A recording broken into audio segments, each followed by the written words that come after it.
Hello, once again, Tim with Tim's Computer Repair. Another gaming rig, man. I get them coming through here, yeah.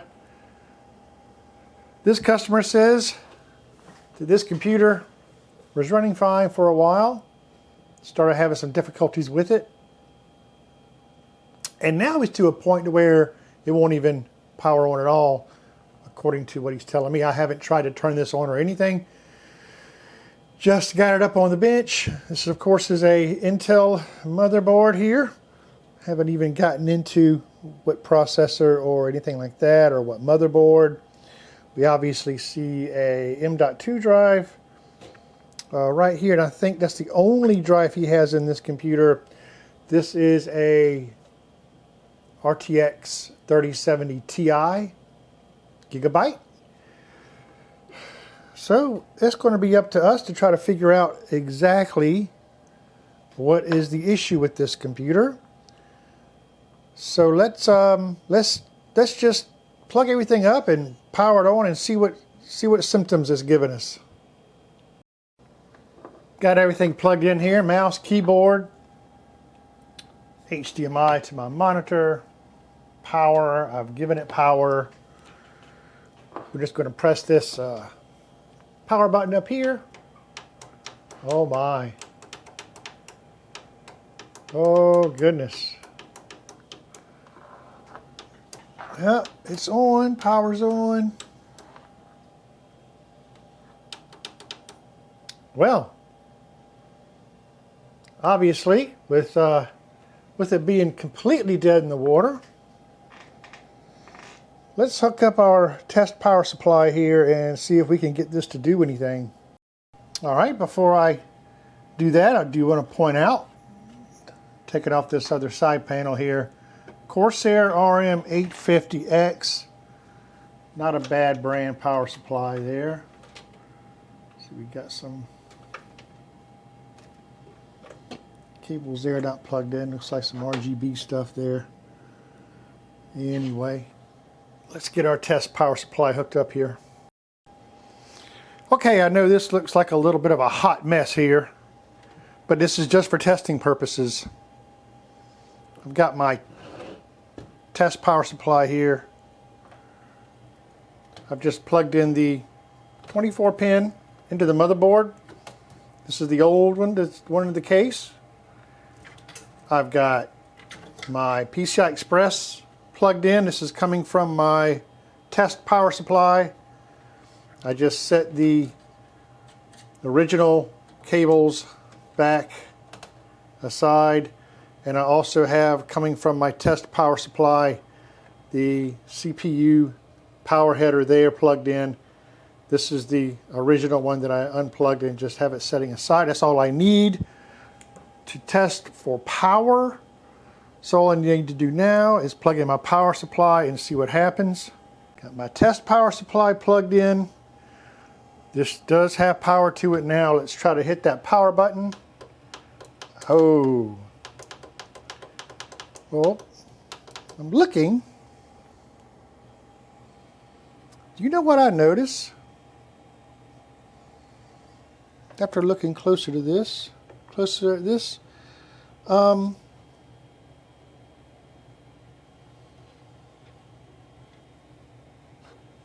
front panel header cable, usually the power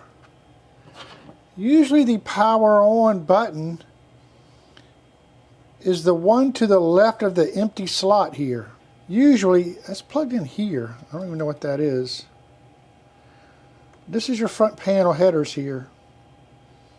In all cases, on normal regular motherboards, not proprietary, the two power on jumper pins are the ones to the left of the blank. So here's the blank. There's no pin. To the left of that, the first two up top are always the power button, and there's nothing there. Interesting. So let me pull power. So now we have no more power going to the board. I'm going to pull this one header here. That's this power switch. But he's got the power switch, guys. Oh, goodness. The power switch was plugged in to this header right here. This one right there. That is labeled as clear CMOS right here. Clear CMOS. He had the power front panel connector, power switch plugged into his clear CMOS. Now I'm not sure what what that's going to, well, what that has done here, but let me correct that. I know for a fact, bet you dollars to donuts, it is right here. It's these two right next to the blank headers. Plug that in. Is that right? That looks right. It's also labeled down here too, and it says, yeah, I believe that says SW on there, SW. Power plus PW. Yep. Let me plug this in and try it again. Okay, I've got everything plugged in how it should be with the power button plugged in correctly. Got power to my power supply. Let's power this on, and oh my goodness, that power's on now. So every time I was pressing the power button, it was clearing the CMOS. And we get a post. Wow.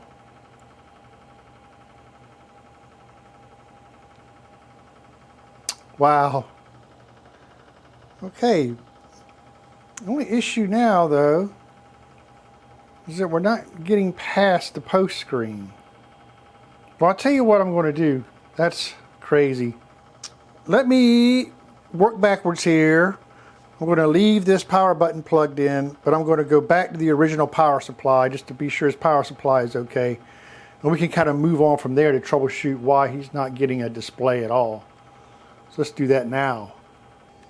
Okay, so now I have everything plugged in as it was originally, and I have the power switch plugged in properly now. So let me try to power this on. Okay, we get power. So, looks like his power supply is most likely okay. See if we still get a post, and we get a post. And after that,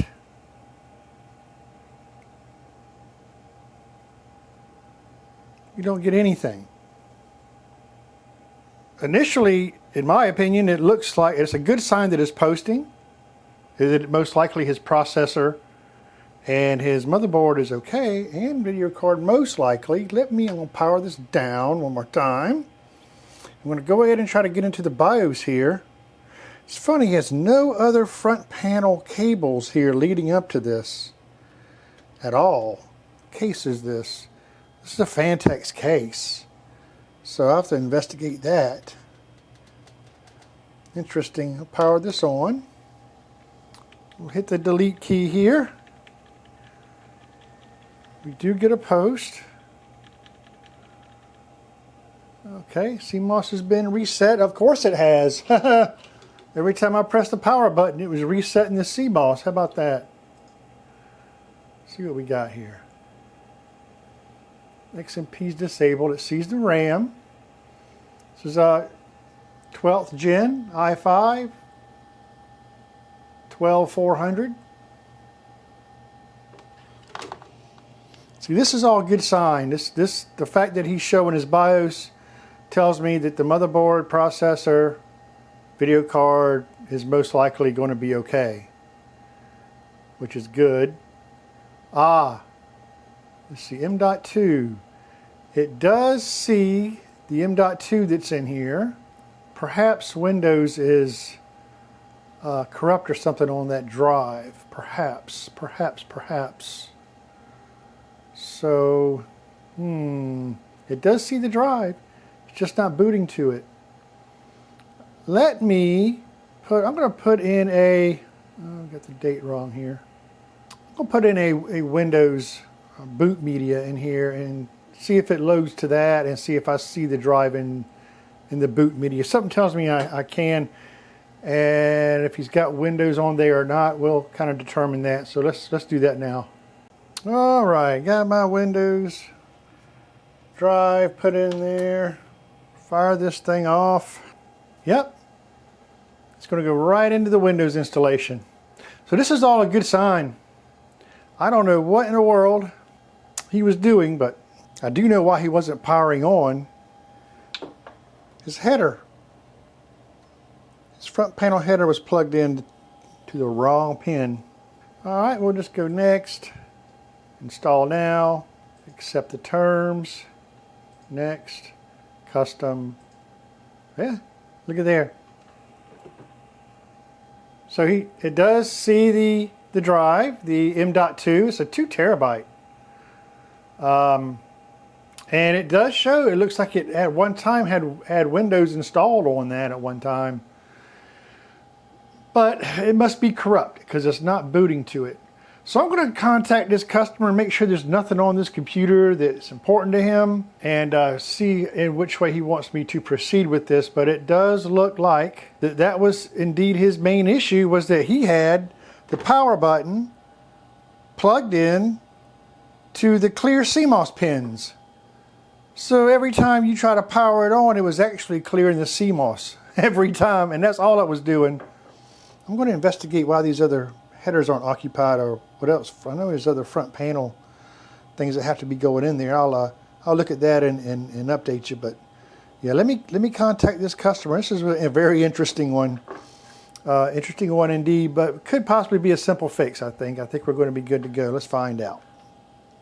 Well, as it turns out, we have Windows installed on this machine. Everything's been stress tested. I don't know if you guys noticed, probably did. You know, he only had 2 intake fans. He had no exhaust. I've installed one. I'm going to probably install at least one more up top. I just wanted to point that out because I know anybody that knows what they're looking at would know that you would want positive airflow. So I did catch that, and I did talk to him about that. I've got some more wire management to do here, but you know, fortunately enough, I kind of told him what kind of happened there, and he was a little embarrassed. But and that was actually the only problem with this computer. Go figure. So I guess that's a lesson learned, everybody. If you ever get a computer in that doesn't power on, always take note of your front panel header connections to make sure they're oriented correctly. That's going to be it for this one, everybody. Thanks for watching, and see you on the next one.